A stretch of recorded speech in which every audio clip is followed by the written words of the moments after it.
Alas 12 na po ng tanghali at 1 Balita Pilipinas na.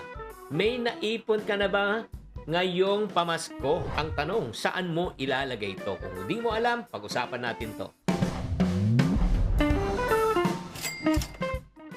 Hi there, this is Chinkitan, your pambansang wealth coach. Nandito na po tayo para tulungan para maging mawais ang paggamit ng iyong pera, lalo na ngayong Pasko. Okay, una, bakit ba mahalaga ang tamang paggamit ng ating naipong pamasko? Kasi minsan lang ito mangyari in a year, di ba? Mas maganda, wag natin sayangin tong opportunity na ito. I-maximize natin, itanim po natin to. So, anong dapat natin gawin sa ating extra pera? Number 1, mag-build ka muna ng emergency fund. Maglaan ka ng bahagi para sa just in case. Just in case may magkasakit, just in case humina ang kita. Di ba? Meron kang perang itatawid at di mo kailangan mangutang. Pangalawa, ito, negosyo. Business starter fund, di ba? Kung may passion ka na mag-umpisa na ng iyong negosyo, di ba? Ito na! Magluto, crafting, online selling, gamitin mo na yung pera pag simula ka ng negosyo. And then, syempre, pag ikaw ay kumita na, di ba, sa negosyo, ano gagawin mo? Investment fund. Kung ikaw ay, like for example, nag-umpisa ka, pwede na, 500 pesos. Umpisa mo na yung Pag-ibig MP2 mo, or if not, lagay mo sa digital wallets. Di ba? Na may mataas na earnings compared to the traditional bank. O ito pa, ang isa pang pwede mong gawin, ha? Pwede kang mag-invest sa tinatawag nating personal development. Gastusan mo sarili mo. Self-improvement tools. Magbasa ka ng libro, online courses. Di ba? Para madagdagan ng skills at kaalaman mo, and yung skills at kaalaman mo para ma-monetize mo. And last but not the least, pagka kumita ka na, may kaunti ka ng sobra, alam mo, pwede kong tumulong, charity or giving back. Ako naniniwala, bahagi ng pera po natin kung bakit tayo pinagpapala ng Diyos para maging pagpapala sa mga ibang taong nangangailangan. Do you agree? Kaya nga masarap ang pakiramdam kung nakatulong, di ba? Nagkakaroon ka ng meaning and purpose sa buhay. Kaya nga mga kapatid, tips ha? Again, pag may perang extra, huwag gagastusin agad. Number 2, mag-set ng layunin. At pangatlo, mag-timpi. Ang naipong pera sa pamasko ay isang biyaya. Kaya nga, use it wisely. Sa wastong paggamit ng pera, syempre giginhawa ang ating buhay. Ngayong Pasko, simulan natin na maging matalino at syempre palaguin ang ating pinaghirapang pera. Tatandaan, tamang karunungan, tamang disiplina po ang susi sa pagyaman.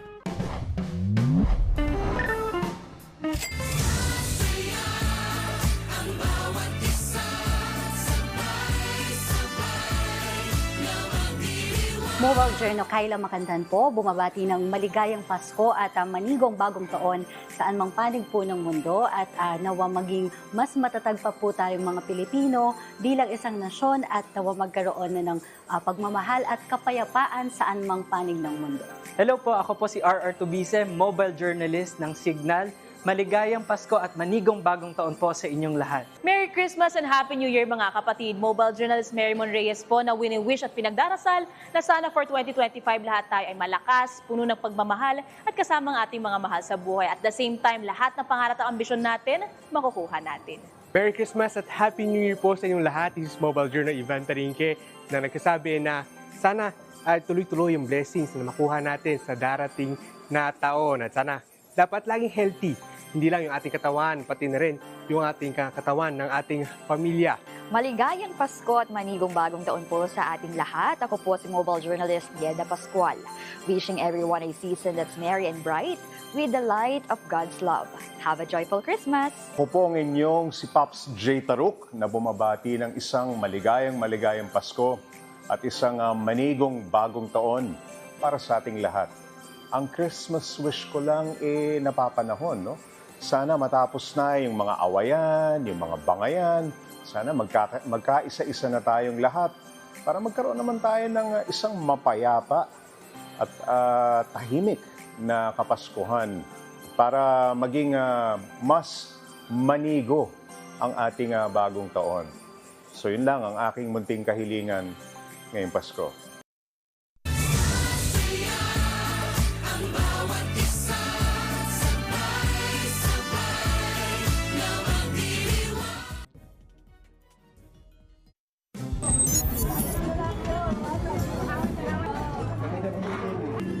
Buena mano sa ating One Balita Pilipinas ngayong Miyerkules. Tradisyonal na pamaskong handog ng mga Duterte sa Davao, pinilahan mula pa kaninang madaling araw. Pangulong Bongbong Marcos at kanyang pamilya sa norte naman nagdiwang ng Pasko. First Family, hinikayat ang lahat na gumala sa araw na ito.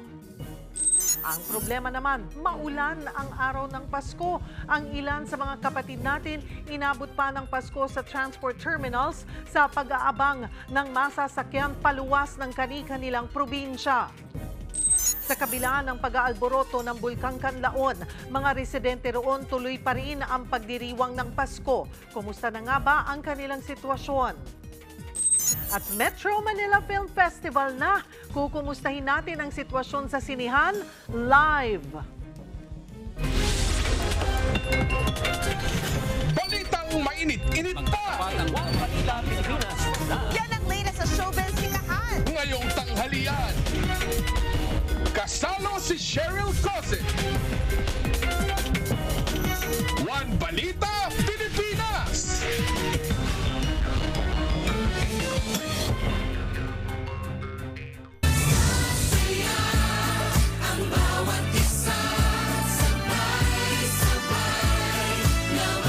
Magandang tanghali, Luzon, Visayas at Mindanao. Maulan na ang pagdiriwang natin ng Pasko dahil sa shear line. Pero tuloy ang masayang paggunita ng mga Pilipino sa araw ng kapanganakan ni Hesukristo. Para bigyan ng mukha ang balita, Mobile Journal, Yeda Pascual.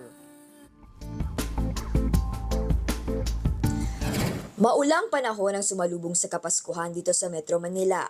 Pero walang makakapigil sa Paskong Pinoy. Parang itong magkapatid na sina Lola Eva at Lola Lolita. Dahil pareho silang senior, hindi na raw nila kakayaning magluto pa. Pero worry no more, dahil naka-order naman sila ng pagkain pang Noche Buena. Kasi mga busy sila sa trabaho. Sabi nga, doon na lang kami babawi sa bagong taon. Pag may pambili. makikita pagdating dito. Pag may trabaho, may pambili. Pag wala kang trabaho, kung ano yung meron sa bahay, yun talaga ang gagawin mo at yun ang kakainin mo. Hindi ka dapat mag-expect ng malaki. Ang kanilang handa, pansit, puto, leche flan, tinapay at palaman. Sobra-sobra pa raw yan para sa 9 na miyembro ng kanilang pamilya. Pero kung may mga nakasanayan ng maghanda tuwing Noche Buena, meron namang iba na sa umaga na mag-aabala. Naghahanda naman ako pag Pasko kasi birthday. Yung birthday nga natin, naghahanda tayo, di ba? Yung birthday pa kaya ni Jesus. Hindi tayo maganda. Hindi kami nagno-Noche Buena. Pero pag Pasko, doon kami mag-aano. May mga hinanda rin naman ako kahit papano. May mag-spaghetti ako, may graham naman dyan kami. May roast chicken siguro. Yun. Dadating mga anak ko. Sumisentro kay Kristo at pagmamahal sa pamilya ang Pasko.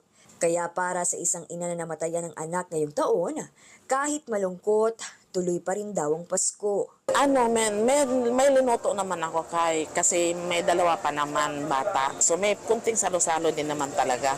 Pero hindi talaga katulad nung dati na masipag ako magluto kasi kumpleto kami. Ngayon hindi na kasi. Wala akong gana. Alam, naiyak na ako. Oo, ito yung unang Pasko na wala siya. Sorry.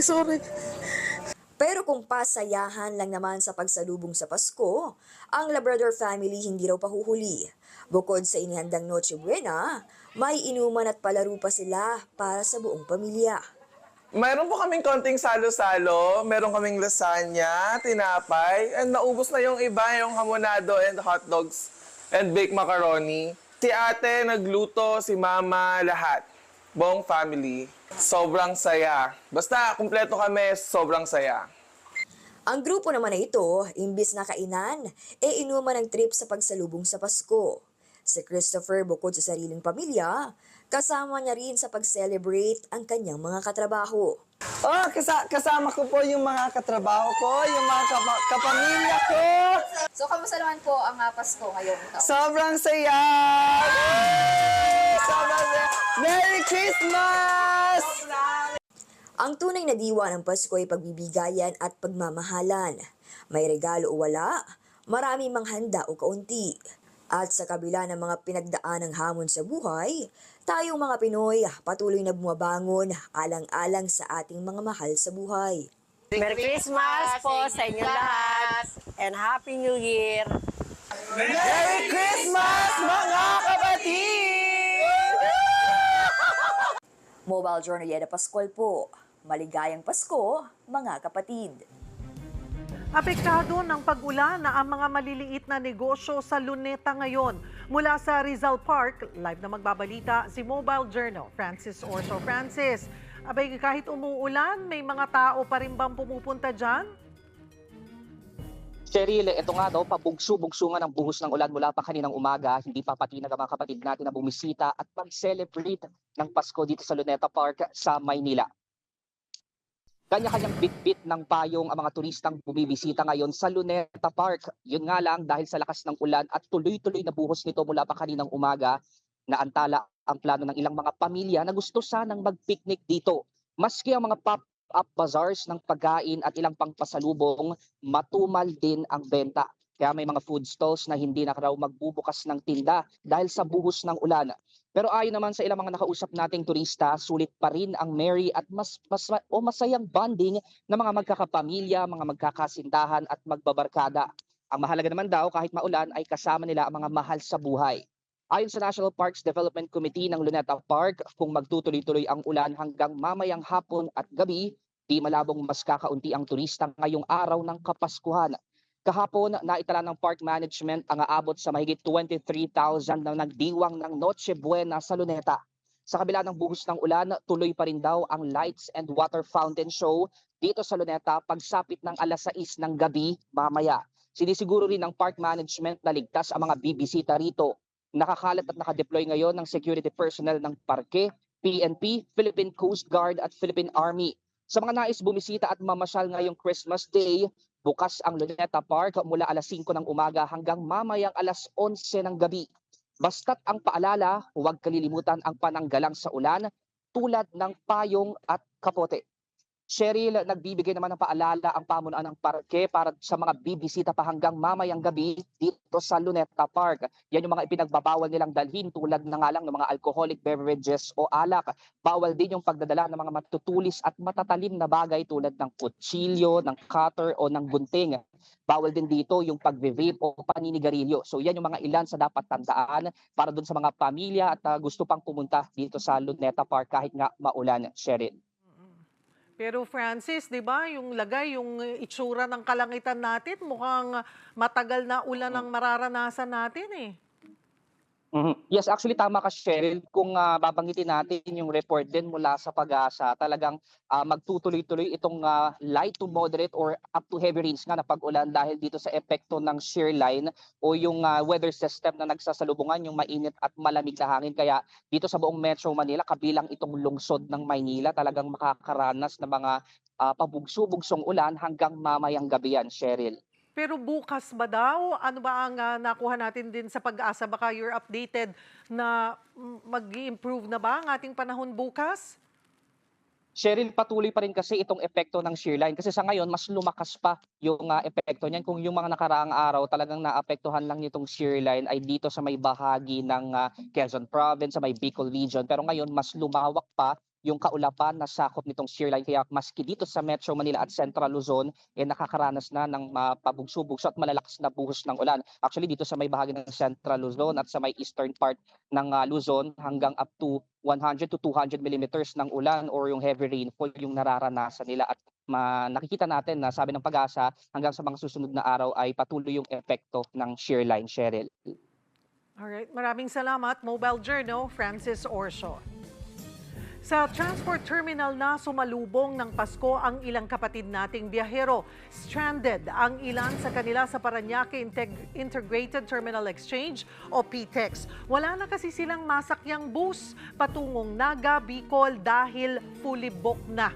Pahirapan ding makahanap ng bukas na kainan. Kaya ang iba, nakontento na lang sa instant noodles ang kinain kasabay ng Noche Buena. Una nang nag-abiso ang ilang bus company na punuan na ang mga advanced booking pa Bicol. Pero bukas sila bukas pa sila sa mga chance passengers. Naka-full force naman ang Bureau of Immigration ngayong holiday season. Pinayagan na rin silang bumati ng Merry Christmas sa mga biyahero. Pero ang paalala nila sa mga pasahero, bawal mag-abot ng regalo sa immigration officers. Kaugnay niyan at iba pang issue, magkakausap natin si Bureau of Immigration spokesperson Dana Sandoval. Magandang tanghali, Miss Dana. Merry Christmas! Hello, magandang tanghali po, Ms. Cheryl. Merry Christmas! Pasensya Pwede na po. bumate. Oo, pwede nang bumate at pasensya na naabala namin kayo ngayong holiday season. Kukumustahin lamang po namin yung volume ng mga pasahero. So far po, marami-rami ang bumabiyahe ngayon. Actually, mas marami po ng mga nakaraang araw bago sumapit yung Kapaskuhan. Pero ngayon po, manageable yung pilas natin. Marami pong bumabiyahe compared to last year and compared to the previous years. Mukhang back to pre-pandemic figures na po tayo ngayon. Ang expected natin na tala siguro nasa 110,000 travelers a day, 50,000 plus sa departure, 50,000 plus sa arrival. Yan kaparehas na po ng pre-pandemic figures natin. Sa inyo pong tala, Miss Dana, mas marami bang ng ibang bansa o umuwi ng Pilipinas para dito sa magpasko? Sa ngayon po, ang marami talaga yung mga umuuwi kapag holiday season, Christmas season. Historically, ganyan po talaga mga nag-uuwian dito ng mga OFWs, mga kababayan po natin na nakatira na sa ibang bansa. And dadami po yan, palabas naman ng bansa. After New Year, usually yan yung tinuturing natin na peak season. Tuloy-tuloy yan hanggang mga first or second week of January. Ano po ang diskarte ng BI para hindi maipit naman yung mga pasahero sa haba po ng pila sa immigration lanes? Yes, nakatutok po tayo sa operations natin dyan po sa paliparan, particularly sa NAIA Terminal 3 kasi yan po talaga yung pinakamarami na volume ng mga passengers na umaalis po at dumadating. Doon po sa ating mga hanay, we're making sure po na fully manned yung mga counters natin para matugunan po yung bilang ng mga passengers na bumabiyahe. At nagbatian na nga tayo ng Merry Christmas kasi hindi na ipinagbabawal ang pagbati ng holiday greetings ng immigration officers. Pero Ms. Dana, paglilinaw lang, hindi ibig sabihin nito, pwede na silang tumanggap ng kahit na anong regalo, kahit na pa candy yan or maliit na cupcake, hindi pwede. Yes, bawal po na tumanggap ng mga regalo ang ating mga tauhan. Similar sa lahat ng public official or government employees following civil service rules po, bawal po tumanggap kahit token galing po sa mga biyahero. Pero yung magandang pagbati, yung cheerful na pagbati, enough gift na po yun sa atin. Of course, yung mga tauhan po natin nagtatrabaho kahit ganitong holiday season instead of being with their families. Malaking regalo na po sa kanila yung mabati sila at kumbaga mabigyan ng saya dahil sa araw na ito. Isingit ko na rin po yung nalalapit na deadline sa mga POGO sa December 31. Ilan pa yung inaasahan nating foreign POGO workers na dapat lumabas ng bansa? Ms. Cheryl, ang expected po natin for this season, nasa mga 6,000 foreign POGO workers pa ang lalabas ng bansa. Yun yung mga legal, Ms. Cheryl, na umalis, na nagkaroon ng visa dito, nagtatrabaho sa mga legal na POGO companies at nag-downgrade po ng kanilang visas. Expected po natin na lalabas sila by the end of the year. Mga 6,000 po ito na mga foreign nationals of different nationalities. Wala na po bang extension itong December 31? Kung hindi po sila Wala lumabas na po. at kung hindi po sila makalabas or manatili sila ng illegal, ano po mangyayari dito sa foreign POGO workers kapag hindi umalis sa itinakda nga pong deadline? Wala na po. We wish to stress na wala na pong extension ang December 31, 2024 na deadline. No chance of extension. Wag na po silang mag-attempt na mag-antay, maghanap ng announcement for extension. There will be no extensions. They would have to leave the country before December 31. Kapag hindi po sila lumabas before December 31, diretso blacklisting na po yan. Hahanapin na po sila, deportation proceedings na po. Dahil tinuturing na po natin sila na illegal aliens because they have violations already doon sa ating batas. Wala na po ba silang pwedeng gawing legal to extend? Kung kunwari gusto nila mag-extend for another month or a few more months, wala na. Kasi nag-ano na rin po sila, nagpalit na rin sila ng klase ng visa, tourist visa. Ganun po ba yon? Once downgraded po, they would have to follow muna na lumabas ng bansa as part of the downgrading of their visas. Should they have legitimate reasons to re-enter the Philippines, halimbawa may pamilya na sila dito kasi may mga naririnig tayo na may mga pamilya, may mga anak na dito, they may do so kung sila po ay may valid reason to come to the Philippines dahil hindi sila blacklisted. Yan ay para doon sa mga umalis before the December 31 deadline. If hindi po umalis before the December 31 deadline, or yung mga nagtatrabaho sa mga illegal online gambling companies, yung mga illegal po talaga to begin with na nagtrabaho dito, blacklisted po yan. So no chance of returning to the Philippines. Marami pong salamat, Ms. Dana Sandoval ng Bureau of Immigration. Aminado ang Philippine Ports Authority na hindi pa rin sapat ang kapasidad ng ilang pantalan sa bansa sa dumaraming pasahero lalo na tuwing holiday season. Isa sa tinitingnan nilang solusyon ang pagpapatupad ng mandatory online ticketing system para sa shipping lines. Para sa detalye, magkakausap natin si Ms. Eunice Samonte, ang tagapagsalita ng Philippine Ports Authority. Magandang tanghali po and Merry Christmas, ma'am. Merry Christmas po. Magandang tanghali, Ma'am Cheryl. Ma'am, gaano po karami ang itinaas na volume ng mga pasahero ngayong holiday season kumpara doon sa mga regular na araw?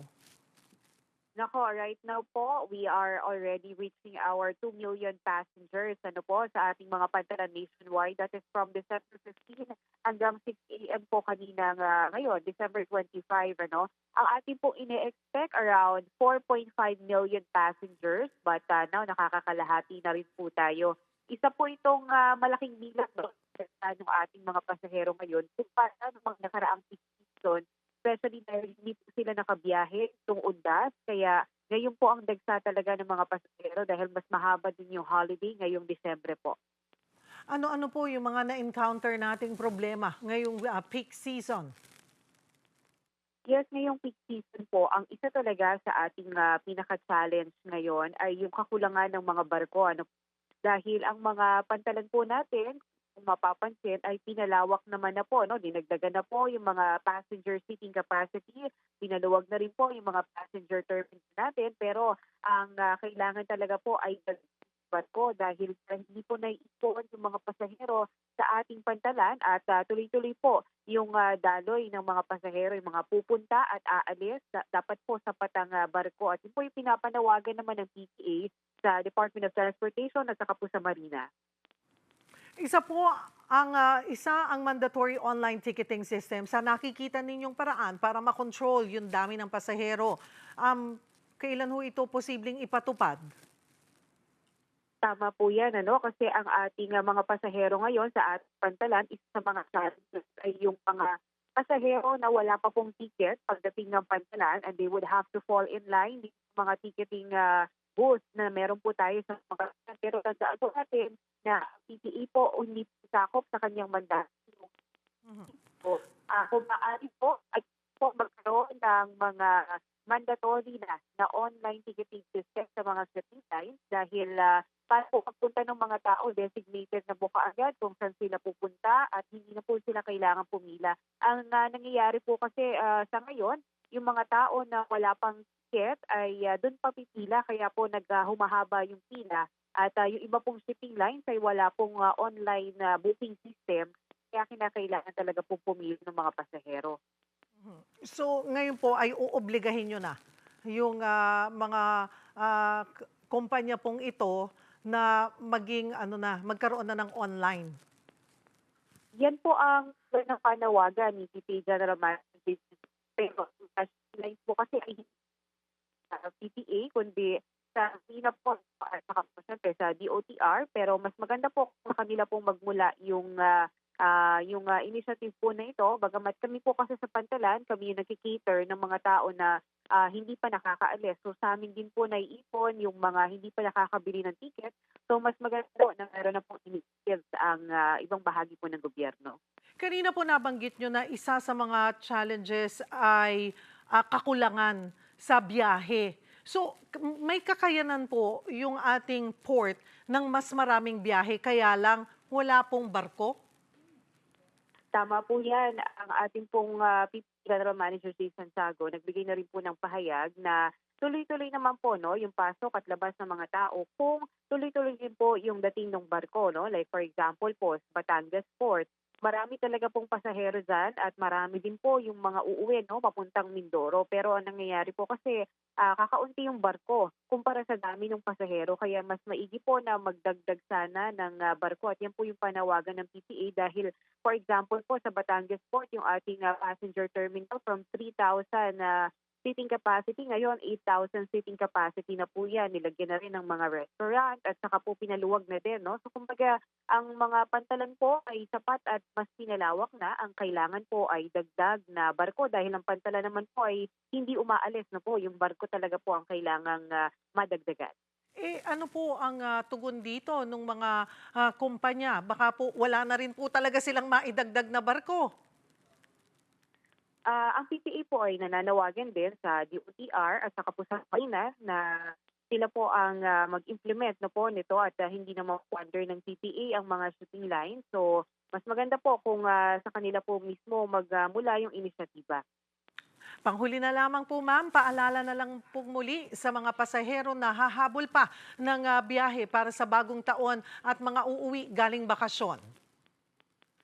Yes, clear sa mga hahabol pa po sa ating pong mga Pantalan na kanilang biyahe. Mas maganda po kung i-check muna nila kung tuloy po ang biyahe o hindi kasi may iba po tayong mga biyahe na nagkansela. For example po, dito sa Palawan, doon po tayong dahil po sa amihan at saka po sa bad weather. And then meron po tayong ilang trips sa Masbate na ilang mga shipping line. Hindi po PPA ang nagkakansela, kundi siyempre yung PCG kapag po hindi maganda yung sitwasyon at yung mga shipping line silang magkansela. So, mas maganda ko po kung i-check muna nila sa kanilang binook na shipping line kung tuloy po yung kanilang biyahe bago po magtungo sa Pantalan para maiwasan po natin yung stranded. At pangalawa po, mas maganda kung mag-online booking na po sila kung meron pong on-booking sa dahil ang nangyayari po ay para hindi na po sila sa Pantalan at diretso na po terminal. Pangatlo, huwag na pong maniwala sa mga fixer. Meron po tayong mga fixer o yung mga scammer. Nasa labas po ng Pantalan at nag-aalok po ng mga insurance at saka po ng mga mas mura o ticket papunta sa kanilang patutunguhan. Ito po ay hindi po maganda dahil ito po ay triple. Babayaran niyo po sa mga fixer. O mga scammer po yan. Maganda po kung mag-book na lang po sila o insurance po na inaalok ng mga fixer na ito. Dahil ang insurance po, kasama na po yan sa binayaran niyo po ticket kapag kuha po kayo ng ticket sa barko. Kailangan po, Ma'am Sherry. Marami pong salamat, Eunice Samonte ng Philippine Ports Authority. Nalibre naman sa toll ang mga motorista sa North Luzon Expressway. Live na magbabalita si Amy Atienza. Amy, kumusta ang sitwasyon dyan? Cheryl, nandito nga tayo sa area ng May Kawayan exit dito sa North Luzon Expressway. At kung makikita nyo naman sa likuran ko ay wala pa naman gaano traffic. Pero yun nga, inaasahan na rin natin na sa paparating na hapon ay magkakaroon pa tayo ng mas mabigat na daloy ng trapiko ngayong araw. Ngayon naman, puntahan natin yung Facebook live stream ng NLEX Corporation kung saan makikita natin na sa Balintawak area, nandito yung daanan kung saan papunta tayo sa mga syudad sa Maynila katulad ng Ala ng Caloocan at saka ng Malabon. Pero makikita natin luwag pa ang daan, light pa ang traffic na makikita natin dyan. Pero yun nga, paalala lang din na kinakailangan natin ng RFID para mas mabilis yung magiging pagtakbo natin pagdating sa mga tolls. Dito naman sa Valenzuela Link Interchange, makikita din natin na dire-diretso lang din naman ang biyahe ng mga sasakyan dito. At yun nga, makikita din natin na wala pang gaano trapiko dito sa may Valenzuela area. Pagdating naman sa Mindanao Avenue, Toll Plaza, ito rin yung mga lugar na papunta sa Quezon City naman, pati na din sa North Caloocan, makikita natin na medyo humahaba-haba yung pila pagdating nga dun sa cash tolls. Pero yun nga, kaya patuloy talaga ang paalala na kinakailangan natin ng RFID pagdating dito. Doon naman sa Bukawi, mayroon ng mga areas na medyo nagkakaroon ng konting traffic, lalo na dun sa may area ng Philippine Arena, pero patuloy pa rin naman ang daloy ng trapiko dito. Hindi naman masyado nagsastock yung mga sasakyan pagdating dyan. At yung huli, makikita natin dun sa San Fernando, Pampanga naman, dahil probinsya siya, wala masyado inaasahang traffic sa area na yan. At patuloy lang din, pero ayun, makikita natin sa areas talaga ng NLEX Cherry na napakalakas ng ulan at meron minsan na bumubugso-bugso pa ang dating nito. Kaya patuloy lang din sa pag-iingat ang dapat gawin ng mga motorista sa mga babiyahe po dyan. So ayun, bukod nga sa maluwang na traffic, enjoy din naman ang mga motorista sa free toll kaninang 10 p.m. hanggang 6 a.m. At mauulit ito sa bisperas ng bagong taon, 10 p.m. to 6 a.m. ulit. At patuloy naman ang paalala natin sa mga motorista na magdoble ingat. Dahil kahapon nga, Cheryl, nagkaroon ng aksidente, sangkot ang minibus papuntang Angeles City, Pampanga. 5 ang lubhang sugatan at mga bata ang sangkot at naging biktima sa insidenteng ito. Bukod pa dyan, talagang makararanas ng mahinang pagulan ng mga motorista. Kaya paalala lang din ng mga otoridad na sumunod sa speed limit ng NLEX na 60 kilometers per hour to 100 kilometers per hour. At ugaliin din i-check ang RFID balance para sa mas mabilis na biyahe. Maaari naman daw kasi itong i-monitor at i-check. At pwede rin tayo mag-reload gamit ang MPT Drive Hub app ng Metro Pacific Tollways Corporation.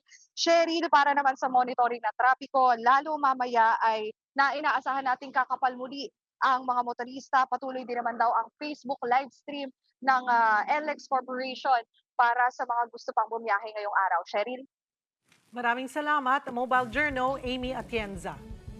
Susunod, Pangulong Bongbong Marcos at kanyang pamilya may mensahe sa mga Pilipino ngayong Pasko habang ang pamilya Duterte pinilahan ang pamaskong handog.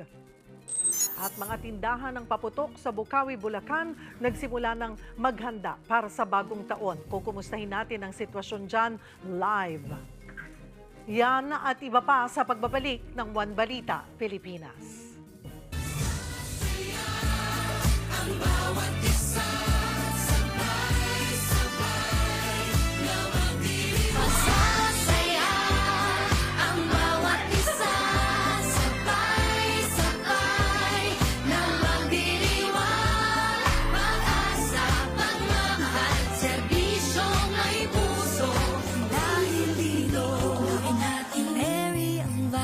Ng Pasko.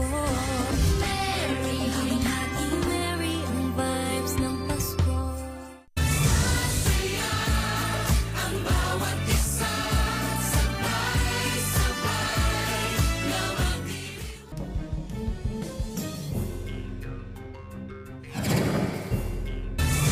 Saya ang bawat isa, sabay-sabay. Nagpaabot ng mensahe ang buong First Family sa lahat ng mga Pilipino ngayong Pasko. Para bigyan ng mukha ang balita, Mobile Journal, Julie Baiza.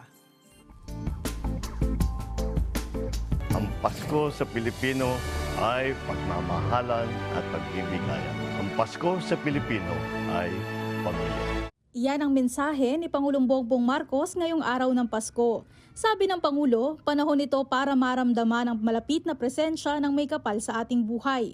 Sa pamamagitan nito ng kabutihan, pasasalamat at kaligayahan. Pagkakataon din daw para makasama ang mga mahal sa buhay at pasalamatan ng biyayang natanggap buong taon, sa kabila man yan ng mga naging pagsubok. Sa kabila ng anumang pagsubok o pinagdadaanan, hindi may aalis sa atin ang magdiwang. Simple man ang pamamaraan. Hinimok din niya ang publiko na mamuhay ng may halaga at misyon o purpose. Nawa raw ay manaig ang pagmamahalan at pagkakaisa sa bawat Pilipino. Kasabay ito ng malalim na koneksyon sa may kapal. Bukod sa Pangulo, bumati rin ng First Family. Hinimok nila ang publiko na bumisita sa mga magagandang lugar sa kani-kanilang probinsya. Bisitahin ang mga tanawin sa ating bansa. Panuorin ang makikislap at makikinang ng mga palamuti sa ating mga syudad o probinsya. Dalawin ang mga magagandang simbahan. Kumain kasamang pamilya at mga kaibigan. Ngayong araw, inaasahang magdiriwang ang unang pamilya sa Norte. Una nang sinabi ng Pangulo na sa Ilocos at Baguio inaasahang ise-celebrate ang Pasko. Mobile Journal Julie Baiza po, hatid ang mukha ng balita. Dumating na si Vice President Sara Duterte sa bigayan ng pamasko ng kanyang pamilya sa Davao City. Para sa update, magbabalita live si Bril Montalvo. Bril, kumusta dyan? Cheryl, alam mo, nagpapatuloy pa rin ang kasiyahan dito sa vicinity ng Ancestral House ng mga Duterte. Dito nga sa Taal Street, Central Park Subdivision sa Davao City. Kaninang alas 11 ng umaga nang dumating dito si Vice President Sara Duterte para personal na makisaya at mamahagi ng mga pabasko sa mga Davaoenyo. Pero bago yan, Cheryl, madaling araw pa lang kanina, mahaba na ang pila ng mga tao sa Taal Street sa Central Park. Ang iba sa kanila, kahapon pa nga raw, pumunta rito at dito na rin sinalubong ang Christmas Eve. Mapabata man o matanda ay nakita natin sa pila kanina para makakuha ng pamasko. Hindi lang sila mga taga Davao City. May iba na dumayo pa galing sa ibang probinsya gaya ng Davao del Sur at Davao del Norte. Kaya alas 4 pa lang ng madaling araw kanina, nag-umpisa na ang pamimigay ng regalo. Nakatanggap sila ng mga food packs na may lamang bigas, mga dilata, cash at gift certificate. Ayon nga sa Davao City Police, umabot na sa higit 50,000 na mga individual ang pumila rito at ngayon nga ay tapos na ang pamimigay, Cheryl. Noong nakarang taon ay umabot pa sa higit 40,000 ang pumila dito. Bantay sarado na din ang bisinidad ng Ancestral House ng pamilya Duterte dito nga sa lugar. At ngayon, Cheryl, kung maririnig nyo sa aking background, ay nagpapatuloy pa rin ang kasiyahan dito at mismong si Vice President Sara Duterte ang nanguna sa mini games at may papremyo pa dito at syempre hindi rin mawawala itong mga paraffol ng Office of the Vice President at namahagi din siya ng tulong sa ilang mga kapatid na personal na lumapit sa kanya at nagpa-selfie din ang ibang Davaoenyo kay Vice President Sara Duterte. At kanina din, Cheryl, napansin natin ang kaliwang kamay ni Vice President Sara Duterte na may bandage. At tinanong natin yung kanyang mga staff kung ano nangyari. Wala pa silang ibinigay na impormasyon. Mamaya susubukan natin ang isang ambush interview kay Vice President Sara Duterte pagkatapos ng event na to. Yan muna ang latest mula dito sa Davao City. Balik sa iyo, Cheryl. Daghang salamat, Bril Montalvo. Muling nakapiling ni Mary Jane Veloso sa pagdiriwang ng Pasko ang kanyang pamilya. Higit 200 ng kaanak ni Veloso ang pinayagang bisitahin siya sa Correctional Institution for Women sa Mandaluyong. Kasama na rito ang panganay na anak ni Veloso. Mula Nueva Ecija, nagdala sila ng mga handa gaya ng sinigang, tinumis at spaghetti. Tinayak naman ng Bureau of Corrections na tutok rin sila sa kalusugan ni Mary Jane na nagkaroon ng komplikasyon sa obaryo at dibdib noong nakakulong pa siya sa Indonesia. Libo-libong residente sa paligid ng Bulkang Kanlaon ang napilitang magpasko sa evacuation centers. Kasunod yan ng pagputok ng bulkan noong December 9 at patuloy na pag-aalboroto nito. Para kumustahin ang kanilang sitwasyon, makakausap natin si DSWD Assistant Secretary Irene Dumlao. Magandang tanghali po sa inyo, ASEC. Merry Christmas po! Magandang tanghali, Cheryl. Magandang tanghali din po sa lahat ng sumusubaybay ng inyong programa. And of course, Merry Christmas to each and everyone. ASEC, gaano po karaming mga residente sa paligid nga po ng Kanlaon Volcano ang nagpasko sa mga evacuation centers? Ano pong update? Well, batay po sa aming 6 a.m. Dromic report, nasa mahigit 4,400 na mga pamilya o mahigit na mga katao ang pansamantala nga ay nanunuluyan pa rin sa mga temporary shelters dyan po sa Region 6 and Region 7. Actually, there are 32 evacuation centers na open dyan po sa Negros Island. Ang karagdagan dyan ni Cheryl, meron ding mahigit 2,000 na mga pamilya o mahigit 7,000 na mga individual naman ang pansamantala rin ay naninirahan sa kanila pong mga kaanak o mga kaibigan. And ito nga pong mga naapektuhan ay patuloy naman na ina-assist, binibigyan ng tulong ng DSWD. Asek, bukod po dun sa regular na ayuda, ano po ang pamaskong handog ng DSWD dito po nga sa mga nananatili sa evacuation centers na pamilya? Well, tama ka dyan, na patuloy naman na namamahagi ng mga family food packs and non-food items ang Department of Social Welfare and Development. Karagdagan po dyan, patuloy din ang ating monitoring in coordination with the local government units on the status of internally displaced persons sa mga evacuation centers. Sa katunayan nga po, Ms. Cheryl, nagpapatuloy din yung isinasagawa natin na psychosocial first aid. Gayon din po yung isinasagawa natin ng mga iba't ibang mga activities para sa mga bata. Meron din pong mga celebration, mga activities na isinasagawa in coordination with the local government units. Gayon din po, meron din tayo mga na-monitor na mga medical mission na isinasagawa ng mga volunteers and other partners. So sa pamamagitan po ng mga iba't ibang mga activities na ito, Cheryl, ay naipapadama naman natin sa ating mga internally displaced persons na tuloy pa rin ng Pasko, bagamat sila nga po ay malayo sa kanila pong mga tahanan at nasa mga evacuation centers, na ipaparamdam pa rin po natin sa kanila yung pong diwa ng Kapaskuhan. Kumusta po ang kalagayan din ng ating mga evacuee, Kasi medyo may katagalan na po at inaasahan nga na hanggang baka buong Enero pa or tapos na ang New Year ay nandyan pa rin sila. Wala naman hubang nagkakasakit, Asek? Ms. Cheryl, patuloy naman yung ating mga personnel from our Disaster Response and Management Division from both Region 6 and 7 na nagmo-monitor ng mga status ng mga internally displaced persons. Gayon din yung mga facilities ng mga iba't ibang mga IDPs sa Negros Island. Batay naman po sa aming monitoring, wala pa naman pong nagkakasakit. In fact, mayroong mga isinasagawa nga po na preventive healthcare. Nabanggit ko kanina, may mga medical missions na isinasagawa din yung mga ibang partners. Ito ay upang matiyak na magiging malusog at malayo sa anumang uri po ng pagkakasakit yung pong mga IDPs natin, Michelle. Maraming salamat, Asek Irene Dumlao ng DSWD. Pasko pa lang pero mabenta na agad ang mga paputok sa Bukawi, Bulacan. Ang tanong, magkano na nga kaya ang presyuhan? Para sa update magbabalita live, si Mobile Journal, Merymon Reyes. Merymon. Cheryl, maulan dito sa Bukawi, Bulacan pero tuloy-tuloy pa rin ang mga namimili ng mga fireworks at pailaw para sa bagong taon. Dahil araw ng Kapaskuhan, may ilang mga pyrotechnic shops ang sarado pa. Samantalang iba naman nagbukas agad as early as 8 a.m. para magbenta, kasabay ito ng kanilang pagkabahala sa maulan na panahon. Sa ngayon, base sa mga nakausap nating shops, nagtaas na ng 5 to 10% ang mga presyo ng paputok.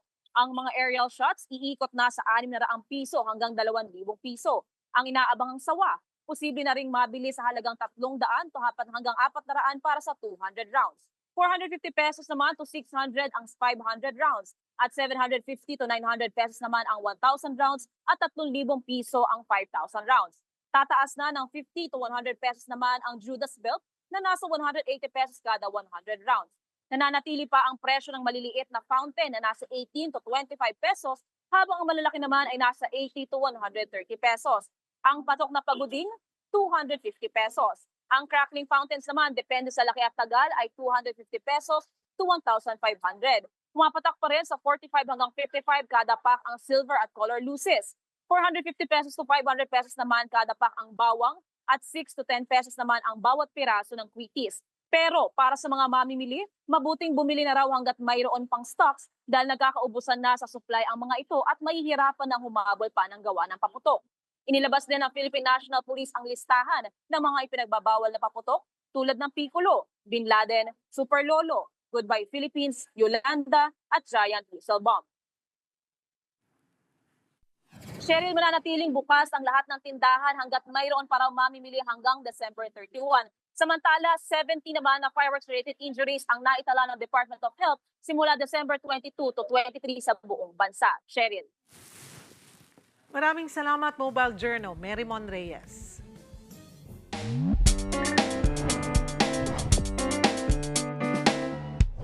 Magandang tanghali mga kapatid. Merry Christmas mga kapatid. Ngayong araw ay tungkol sa pagdiriwang ng birthday ni Jesus. Pero tuwing Pasko ay nagbibigayan tayo ng mga iba't ibang regalo sa isa't isa. Kaya ang tanong ko sa inyo mga kapatid, anong regalo ang natanggap mo ngayong araw ng Pasko? Ang iyong paborito? Tara samahan niyo ako at magtatanong tayo dito. Kung sama-sama lang po kami mag-iina, yun na po, okay na po yun. Ang hingin ko sa regalo, sir, is pamasahe po para makauwi kami mag-ina sa Davao. Saka konting financial po, pambiling gatas ng baby ko. Grocery. Mga pagkain. Yan lang. Masaya naman, pero mas gusto ko makatanggap ng pambili ng gamot. Ang pinakamagandang natanggap kong regalo ay ito, malakas ako. At saka sa gabay ng Panginoon na mga pamilya ko ay nag-celebrate sila na walang bahid na magulo, kundi may payapa. Ako ang inyong hani ng bayan, ang tunay at nag-iisang pantanggal umay sa pananghalian. Ang bawat isa, sabay-sabay na magdiriwang.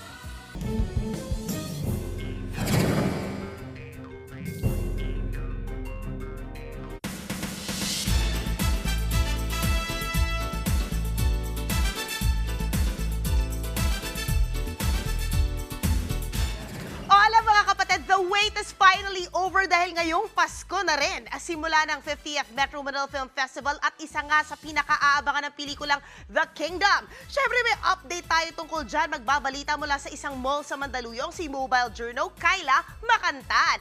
Kayla, kamusta ba yung sitwasyon dyan sa mga sinihan? Lalo na syempre maulan ngayon, naapektuhan ba yung mga pila? Marami pa rin ba tao? Let us know. Ano meron? Yes, tama ka dyan, Andre. No, kahit maulan ang araw ng Pasko, hindi nagpapigil ang mga kapatid natin na pumunta at mapanood ang 50th Metro Manila Film Festival dito sa SM Mega Mall. Isa sa pinipilahan nga ang comeback movie ni Bossing Vic Soto at Papa P na The Kingdom. 10 a.m. nagbukas ang mall at diretso agad ang mga kapatid natin para bumili ng tickets. Kahit napuyat kagabi sa pagsalubong ng Noche Buena, minabuti ng ilan na agahan ang panonood para iwas daw sa dagsa ng tao. The Kingdom ang choice ng marami dahil interesting daw para sa kanila ang kwento na iikot sa alternative Philippines kung saan hindi kailanman nasakop ng mga dayuhan. Kabang-abang din daw na mapanood si Bossing Vic na hindi comedy ang gagawin at syempre ang hindi inaasahang tandem nila na nag-iisang Piolo Pascual. Kakaiba rin daw ang tema ng pelikula kumpara sa tipikal na napapanood tuwing Pasko. Magandang bonding din daw ito kasama ang kanilang loved ones sa pagdiriwang ng Pasko. Bukod naman sa The Kingdom, inaabangan din ngayong taon sa MMFF ang 10 entries. Nariyan ng Topa, Uninvited, Isang Himala, Hold Me Close, Espantajo, My Future You, at And the Breadwinner Is. Kasali din ang mga pelikulang Green Bones and Strange Frequencies, Taiwan Killer Hospital. And sa oras na to, patuloy pa rin ang pagdating ng mga tao dito sa SM Mega Mall at karamihan nga ang sadya ay manood talaga ng sine. Pero paalala na rin sa ating mga kapatid na hindi lang popcorn ang baunin, kundi pasensya na rin kung mahaba-haba ang pila sa mga ticket sales. Andre? Thank you so much, Mobile Journal, Kayla Makantan. Susugod na rin tayo sa mga sinihan para sa The Kingdom. Oh my gosh, excited na ako dyan. At syempre sa lahat ng MMFF entry. Ginalingan din ng Mentor Productions ang pa-event na Hollywood-esque ang estilo. May setup pa sa Julia Vargas hanggang sa loob ng cinema. Fit na fit talaga for superstars gaya ng cast at mga lead na sina Star for All Seasons Vilma Santos, Aga Mulak at Nadine. I hate everything that he does. Bukod sa Uninvited, showing na rin ngayong Pasko ang iba pang MMFF entries. Tulad na lang ng The Kingdom, nila Bossing Vic Soto at Piolo Pascual. Grabe! Guys, supportahan natin lahat ng kalahok sa MMFF. Yan ang latest sa showbiz. Merry Christmas! Balik sa iyo, Cheryl! Thank you, MJ. Merry Christmas sa iyo. At yan po ang mga bumabanderang balita at public service sa inyong tunay na kasalo sa tanghali. Hanggang bukas, dito sa Balita magpapabusog sa inyong kaalaman. Ako po si Cheryl Cosim. Kami ang 1PH, teleserbisyo para sa Pilipino. Maligayang Pasko po sa ating lahat.